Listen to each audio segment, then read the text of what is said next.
Should we give hard drugs like heroin, cocaine, methamphetamines to little children? Well, it's kind of a no-brainer, right? Of course we don't want to do something like that. Although it happens today with the drug war. But the real libertarian position on drugs, the real hardcore libertarian position on drugs, is that our society should be such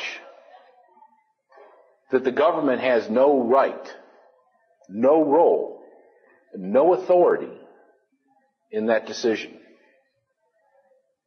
That they should not be involved in drugs at all.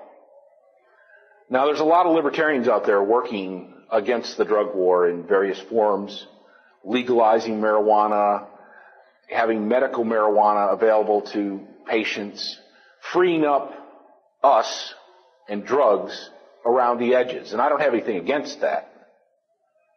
Very often you have to work at small goals before you can be successful at larger goals.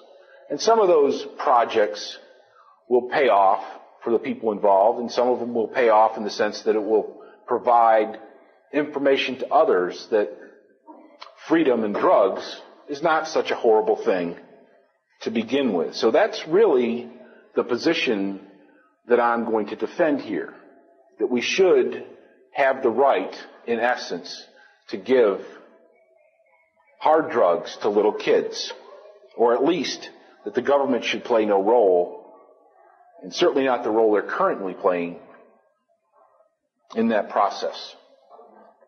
Is the drug war a success or a failure? Well, it's both. I'm an economist, so I'm always doing on the one hand this and on the other hand that.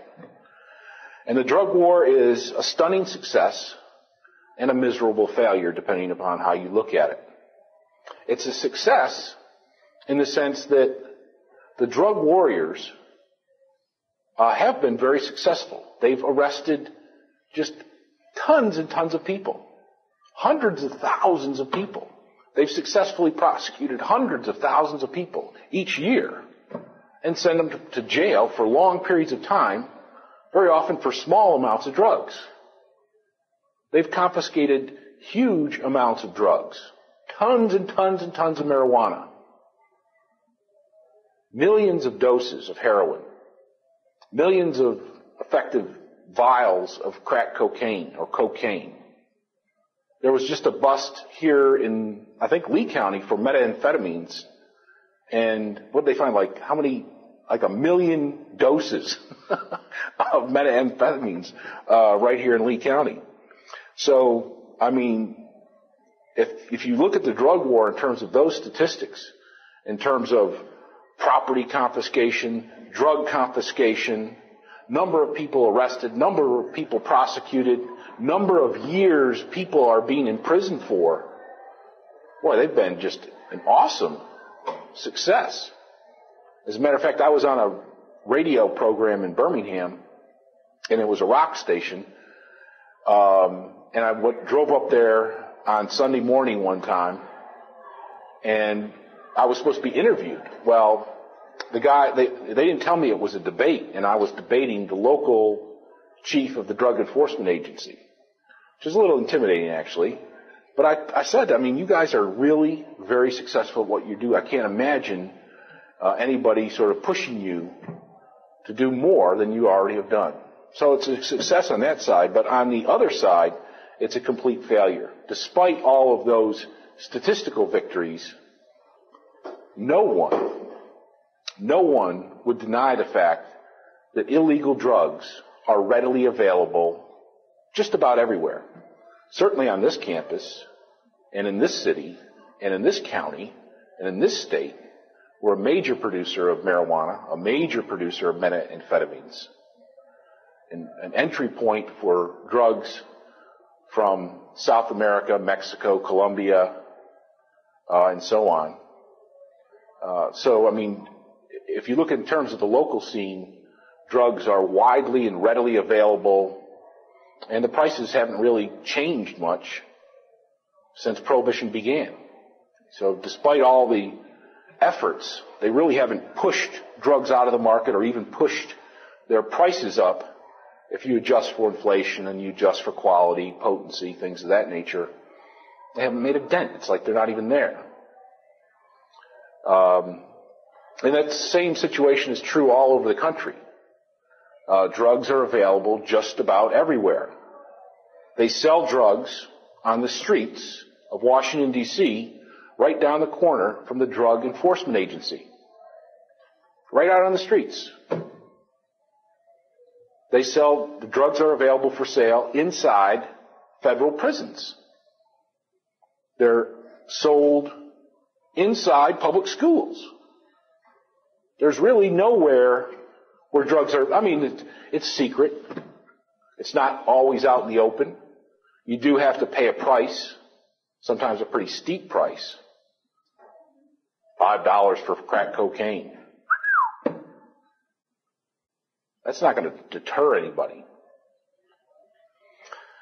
And if we go beyond that, harm reduction and availability, one of the things you also see is that if drugs are a little higher priced, if there is a little bit of restriction of availability, what do people do? You can always buy booze. Now one of the big tricks, I guess we didn't have this when I was in college, but now the big trick is just go to the doctor and have a prescription written. Get a couple of good prescriptions. I'm not sure exactly, can't name them, and I wouldn't name them. But you combine a few prescription drugs with a little booze, maybe a little pot, and you can wipe yourself out. So they really haven't made any kind of dent whatsoever in overall drug usage, in overall drug abuse, in overall damage that results from misusing, from abusing, or even from accidentally using drugs in general. So on that line, and I think that's the important line, the drug war has been a complete and utter failure.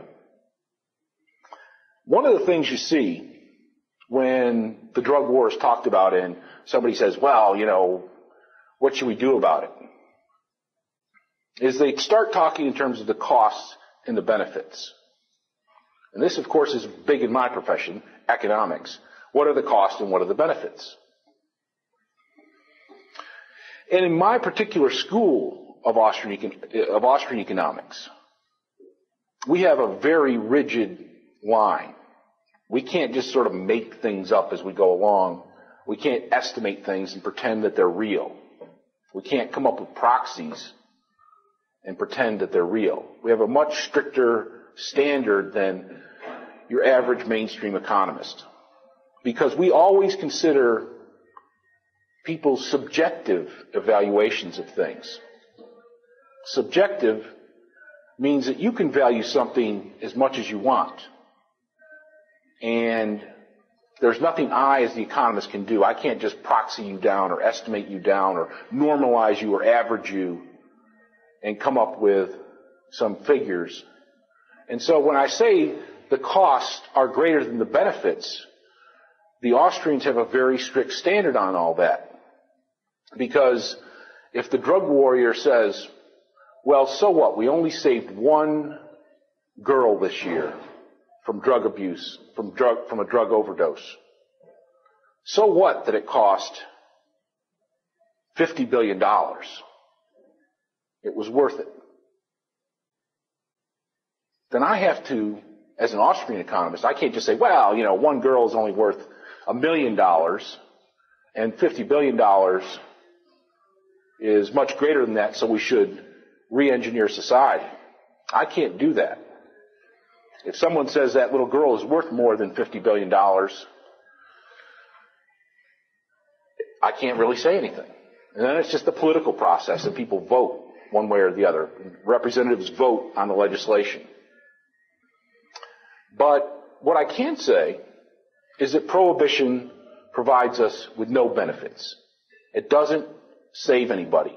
It doesn't prevent access to anything. It doesn't have any benefits to offset the cost. It's just an illusion. Most people side with me in the sense that the costs are greater than the benefits. I've done a study recently of economists and what they think about drug prohibition. And there's almost universal agreement that something needs to be done. The policy is not working. And almost universally, they think we should liberalize drug laws. We should make them lighter, less intense, less enforcement, less penalties. Make them more rational. And that's also true of the general population. The general population thinks that we should have greater freedom, that we should have medical marijuana rights. So there's a general agreement that we should change things and that there should be some liberalization. But there's a lot of different points of view of what we should do. That book back there, How to Legalize Drugs, is a good example. There's about 40 chapters written by 40 experts on the drug war. All of them agree that we should quote-unquote legalize drugs, but they all have a different idea of what that means. Some people would only sell you marijuana. Other people would only allow the government to sell drugs. Or if you wanted heroin, you'd have to register with a doctor and go to a store that was government regulated. There's all sorts of different plans. They would move them in gradually, only legalize certain drugs, and so on. And then they put me at the very end of the book. I think because I attacked a lot of the people who were in the book, and they figured it was so big that no one would bother to get to the end of it. But in that book, I really lay out, in my chapter, a lot of the details, which I'm not going to go into tonight. We'd never make it to the pizza. Of why we should have complete legalization, what I call perfect legalization, the pure libertarian solution to the problems of drugs. And in that sense, the reform even goes beyond the drug war. And I'm going to get to some of those things right now. Drug prohibition makes things worse. It doesn't make things better. One of the things that I've studied in great detail, not directly studying it, the potency of drugs. I've got to reword that in my notes. The potency of drugs, that's a big issue. In medicine and drugs in general. Potency is any kind of prescription drug, for example, any kind of pharmaceutical, they do a lot of testing to figure out, should we give them 3 milligrams, 4 milligrams, 6 milligrams, those kind of things. Potency, the amount of deliverable drug in a dose, is very important. It's strictly controlled. It's one of the things that drug companies are always concerned about is every pill has to go out of our manufacturing site with pretty much exactly the same dose, okay, to have proper medical effect. If it just came out random, where some pills didn't have any potency and other pills had all of the potency, 100%, you can imagine just about anything. Cough syrup. What if you got the one bottle out of a whole case of 144 that had the active ingredient in it? It'd be trouble. And in illegal markets, the potency of drugs is not set. It's not determined. Every little dealer, every little farmer produces a different product, produces a different potency of marijuana, of heroin, cocaine, all of those products that go out onto the street. Every little batch comes out differently. And one of the big tendencies that we see in illegal markets is for drugs to become more and more potent as the police make more and more efforts to suppress the drug trade.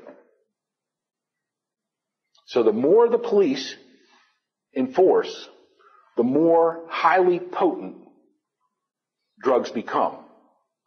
And the more potent they become, the more variable they become. It's kind of like getting a bigger bang for your buck, so to speak. Now, I'm not going to try to explain all of the economics rationale for this. I'm not going to give you any charts, diagrams, equations. There's a few in the book, though, that show the potency of marijuana in the United States over time, things of that nature. But I think you can all understand it. Has anybody been to an Auburn football game here? Just about everybody, yeah. Put up your hand if you haven't been to one, okay? Well, at the Auburn football games, at least prior to 9/11, things have changed a little bit since then. The city of Auburn, by and large, is mostly a beer drinking type of town. I mean, now there's, margaritas and shots and stuff. It's more common than it used to be. But basically, Auburn people are almost overwhelmingly beer drinkers. Not a lot of wine drinking, not a lot of whiskey drinking, and that kind of thing. And then 6 Saturdays a year, when the football games come on, they're still drinking beer. And then they go into the football stadium. How many of them are drinking beer inside the football stadium? Have you ever seen anybody drinking beer inside the football stadium? I never have. But I've seen a lot of people drinking. And what are they drinking? Bourbon, rum, 151, those kind of things. And the reason they go to that more higher potency, that higher strength of alcohol product, is because they have to go through what is in effect a prohibition. It's illegal to have booze of any kind inside the football stadium. Unless, of course, you're lucky enough or rich enough to be up in one of those skyboxes. I can tell you, I've been up there, and there's plenty of liquor up there. They don't charge you for it either. So it's that prohibition, that layer of prohibition that you walk through and you know you can't. I'm sure some fraternities have thought, if we could only get a keg in there. But it's not really possible, especially after 9/11 where they're kind of searching people. But you can always get a flasks into the stadium. So that's how prohibition creates a more highly potent product. The marijuana that was sold in the United States in the 1960s, when the modern drug war started, averaged a potency of about 1% of the active ingredient, the tetrahydrocarbonol number 9 or whatever it is. By the 1980s, it was over 4%. So the potency of marijuana that people were smoking had increased by over 300%. Now the average potency is even higher. But when the drug war got kicked up a notch in the 1980s, they switched drugs. They couldn't make marijuana potent enough to make it worth going through the more strictly enforced outer boundary of the United States in the state of Florida. As a matter of fact, George Bush's father, who was the vice president for Ronald Reagan, was dubbed the first drug czar.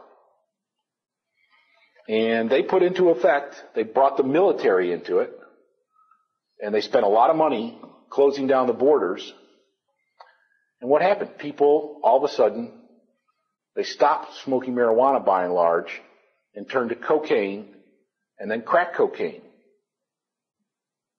And the amount of sales of crack cocaine and cocaine went through the roof, basically. Quality, of course, is another issue. We have thousands of people dying each year from overdoses of heroin and cocaine, and a lot of that has to do with the unknown potency of the product that people are taking. If you're a heroin addict and you're just sort of going along with a certain amount of heroin per day, maybe drinking a little alcohol, and then all of a sudden you get pure heroin, it can cause an overdose death. And then, of course, some of these products can be mixed with impurities that may cause allergic reactions or overdoses and various other ailments. Crime and corruption. Prohibition is supposed to make society better. It's supposed to reduce crime. But it certainly hasn't done that. Most of the corruption, most of the political corruption, most of the law enforcement corruption in the United States, well over half of all the corruption is associated with the drug war. I mean, it was supposed to clean things up, but it's actually made things much worse. In terms of crime, again, the idea was if people didn't have access to these intoxicants, then they wouldn't go out and commit crimes. And early surveys of prisoners in state prisons and in federal prisons, they would go in and ask them, why did you commit this crime? Why did you rob that house? Why did you kill that person? Was it the alcohol? Was it the drugs? And they'd say, yeah, it was the alcohol. It was the alcohol's fault. I wouldn't have done it myself. And so there's been this myth perpetuated that people on drugs commit a lot of crimes. And that's really not true. That's a really insignificant amount of crime. It does happen, but it's not a significant source of crime. What is a significant source of crime is the drug trade itself, and is the secondary effects, the drive-by shootings, gangs. Where do gangs come from? Never had gangs until Prohibition. And gangs basically are economic organizations that are designed to profit from controlling the retail drug trade in a certain area. And gangs usually fight because they're fighting for territory. The first gangs in the United States really, the significant type of gangs started during alcohol prohibition, where they were running retail alcohol around urban areas.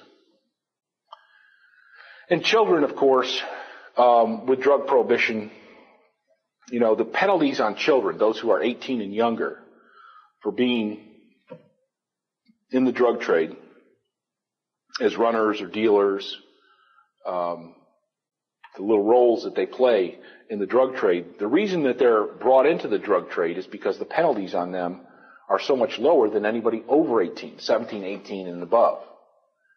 If you get caught and you're an adult, it's like 10 years. But if you're 15 or 14, they might just end up letting you go. So that encourages people to bring children into the drug trade. So on all those counts and many others, I think, drug prohibition actually makes things much worse in terms of all of the things that drug prohibition is supposed to help us with. It's supposed to make us healthier, and it doesn't. It's supposed to make it safer, and it doesn't. It's supposed to be good for society, good for the political system, good for the legal system. It's killing our legal system. It's destroying our legal system. Our legal system now is so geared to stopping the drug trade that we've basically given away many of our constitutional rights, have been given away to make it easier for drug law enforcement to track down drug dealers and drug consumers. So they can get away with things that are not really constitutional. They allow them to go beyond search and seizure, privacy, all of those constitutional guarantees that is supposed to be in our legal systems have been set aside for the drug war. The fact that the military is involved in the drug war also goes against a long-standing legal tradition going back before the founding of this country that prohibits the military from engaging in local police action. So we have given up a lot and got nothing in return. All that aside, so what? What's your alternative?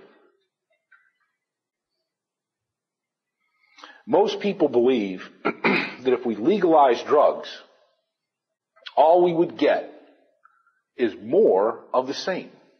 We get more drug use, we get more drug abuse, we get more drug taking, more drug overdoses, more drug crime, more corruption of voting, of politicals, of politicians. Hard to imagine that, but it's possible. And you know what? A lot of people have in their mind the economist tool of supply and demand. It's funny, despite my best efforts to teach supply and demand, a lot of people just don't get it. And yet, when it comes to something like this, everybody just intuitively knows it. Which is why I often would drop all the graphical analysis and just stick with the common sense. Supply and demand says, this is price, so if price goes up, quantity, so quantity goes up along the horizontal axis. The law of demand simply says that if price is high, quantity will be low. That's almost worse than scratching a chalk blackboard. If price is high, like under prohibition, quantity will be low.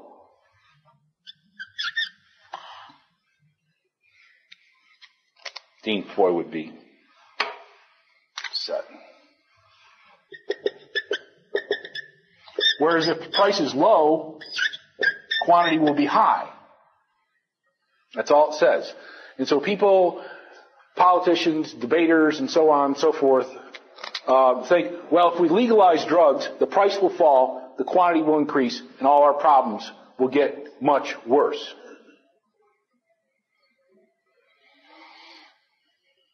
But that's not necessarily true.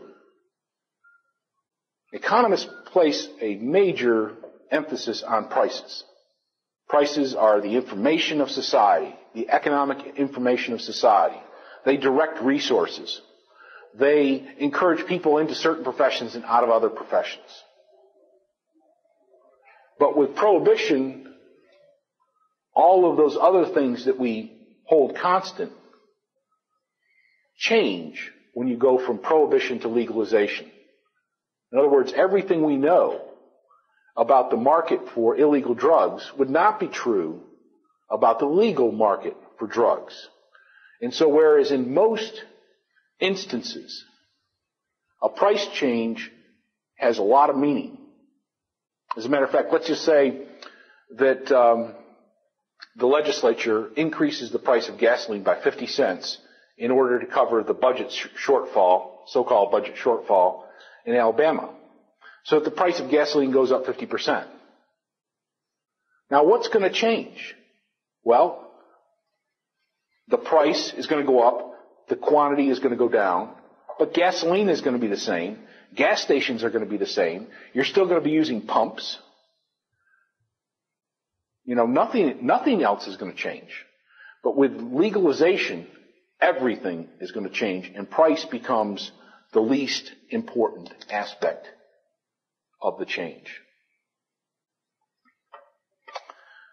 Freedom is better. The market is better. The free market. When we look at illegal drugs, we're looking at the illegal market. Now, how would the market control the product? Well, markets control products. They want safe products. They want their products to be competitive. And what do we see in the legal market for drugs? Well, we see a lot of stability, and we see some change. If we look at over time, what kind of changes have we seen in the major legal markets? Alcohol, 50 years ago, just about everybody drank whiskey. That's changed where a lot more people drink beer. Now people are drinking wine because it's healthy for you. Well, some people are drinking wine because it's healthy for you. Now there's light beer. Now most beer is light beer. I better hurry. And now there's, of course, no alcohol beer. You can get beer without alcohol in it. Cigarettes, 50 years ago, everybody smoked, and they smoked filterless cigarettes. They smoked them inside. You could even smoke in the hospital. Now, of course, fewer people are smoking. Almost all cigarettes are filtered, and the majority of sales are for light cigarettes. And we could go on and look at other products, and we would see similar things where the products have become safer. Aspirin, pain relievers, all that kind of stuff has gotten cheaper, it's gotten better, it's gotten safer, more choices, and so on. That's the kind of thing you see in legal markets. There's really not a big push to have the Coca-Cola with the most possible caffeine in it. There's nobody out there advertising, hey, we've got 5 times the amount of caffeine as regular Coca-Cola. There's a little bit of that, but not that much. In fact, now the biggest trend in the soda market is for decaffeinated coffee, decaffeinated teas, where they're taking the drug, and caffeine is a very addictive drug, they're taking it out of the product or they're lowering it. There's no reason to suspect that the market for marijuana, cocaine, and heroin wouldn't be the same thing. As a matter of fact, if we went back in time to when all of those products were legally available, where a 9-year-old girl could walk into a pharmacy and pick up a bottle of heroin pills. The Bayer pharmaceutical company produced heroin pills that were sold over the counter. You didn't even need a prescription. And they were very useful products. They were even given to little babies in the crib, because they were very low potency. And women used them as well. But they were very effective, and they also were a cure for dysentery. So the market has ways of controlling products. Competition is one of them. And of course, the legal system backs that up. Controlling the consumer. How does the market control consumers? Well, the market does a pretty good job of controlling consumers. People who use drugs don't necessarily have any problem in the marketplace, but people who abuse drugs do. People who abuse drugs don't get ahead in life, unless you're making like Cheech and Chong movies or something like that. Not a whole lot of really successful people out there just blowing it out night after night. Okay? After college, you got to straighten up. Actually, you're supposed to be already. But probably not this group. The market has a way of doing this. And there's lots and lots of studies out there of people who drink too much and take too many drugs. They don't get anywhere in the labor force. They end up staying at low-paying jobs, having a hard time keeping a job. Whereas those people who control themselves, not necessarily that they don't do any drugs, but they don't get out of control, those are the people that get ahead. The unemployment rate for drug users is much higher.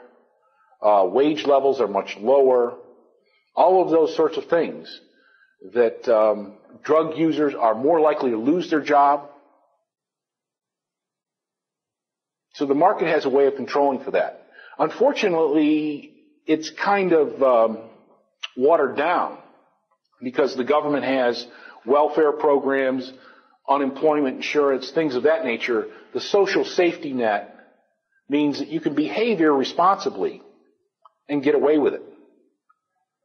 You can go to the hospital, you can get welfare checks, you can get unemployment benefits from the government. So the market's ability to control people is greatly reduced because of the social safety net, where it doesn't matter how abhorrent your behavior is, how ridiculously irresponsible it is, you're still going to get free medical care. You're still going to get food, clothing, and shelter. You can even get Social Security benefits, all sorts of things nowadays. Paid to go to college. So that's an area where the market actually does a very good job of controlling people's behavior within acceptable levels, but where the government has sort of subverted that process. Controlling the marketplace itself. Controlling the marketplace itself, we have legal institutions, not the congressional type laws, but just the basic laws of society, like negligence. If a business owner is negligent in dealing with a consumer, they can be sued. If a business is fraudulent with a consumer, they can be sued. Not that you just get your money back, but you get penalized on top of that. So there's a lot of ways through the legal process that would prevent firms, companies producing products from hurting people, from harming people, from lying, defrauding people. All of those things would remain in place even if we legalize drugs. And just because I said the government has no role in this doesn't mean that we're going to be regulating behavior. You know, if you go to Kroger's, you have to have shoes on. If you go to the bank, you're not allowed to smoke cigarettes. If you're driving a truck for the city of Auburn, or if you're driving a bus for the city of Auburn, if you're driving a truck for a transporting company, if you're driving a ship for commercial fishing purposes, you're not allowed to drink. The company tells you you're not allowed to drink. If you're flying an airplane for Delta, you're not allowed to drink or take drugs or anything. And they'll fire you if you do. There's nothing in what I've said that's going to suggest that if we legalize drugs, it would be perfectly all right to come into class and light up a joint. Okay? Auburn University would still have the authority to say, you can't smoke marijuana in class. You couldn't smoke marijuana in Kroger's.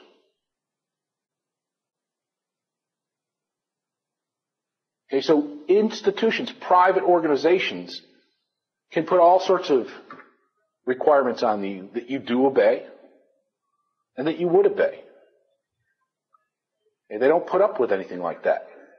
There's not just like, in Kroger's, it's not like a lot of people go in there without shoes and they only catch a few of them. They catch everyone. They kick everyone out. Everything they do is 100% enforcement. It's not like the drug war where, you could smoke marijuana for 2 or 3 years.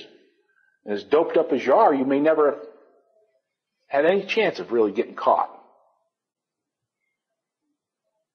In the marketplace, it's 100% all the time, basically. Not 100%, but pretty darn close. Would kids actually be sold drugs in the marketplace? Well, possibly.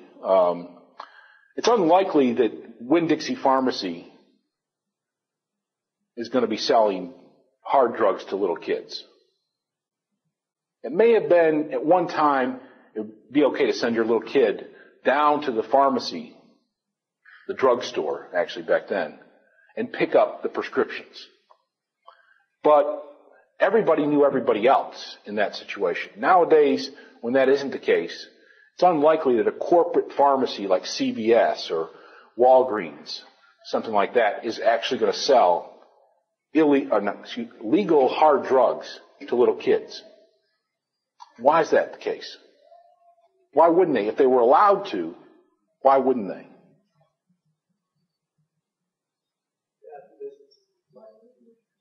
No, it increased their sales. Sued for negligence. You get sued for negligence. Now, if I walked into Winn-Dixie Pharmacy or CVS, let's say, and I went and bought, an ounce of marijuana, a vial full of cocaine, and a bottle of heroin pills, let's say, and I used them, and I hurt myself trying to open a bottle of whiskey. I dropped it on my foot and cut it open. And so I sue for negligence. Well, I might not have a great chance of winning that one, right? And if I did win, there wouldn't be a big penalty put on CVS. But if a 9-year-old girl walks in and buys those things and goes out and hurts herself real bad, maybe gets killed, then the type of negligence and the type of penalties that the legal system would impose, especially in Alabama, would be tremendous. That's gross negligence. It's actually illegal to engage in valid contracts between an adult and a minor. And that's why minors can't buy a lot of things. You can buy candy bars, things like that. Minors aren't allowed to rent cars, for example. There's good reasons for that. Companies, corporations do not want to put themselves at tremendous legal and financial risks, especially in today's climate where lawsuits amounts can be in the billions of dollars for something that the company wasn't really negligent for. If they were convicted of gross negligence, where they obviously did some really stupid things, they could put their entire corporate value at risk. So yeah, little kids would be sold hard drugs in the market, but it would be very, very limited. And it still exists today, so it's not that much, we're not talking about a lot of kids being sold illegal drugs, but you have to admit that it's going to happen, but it would be a lot less than we see today. And so it's kind of a trick question or a trick lecture where I say little kids should be sold hard drugs, but in reality, the market would do a great deal to prevent all that. Thank you very much.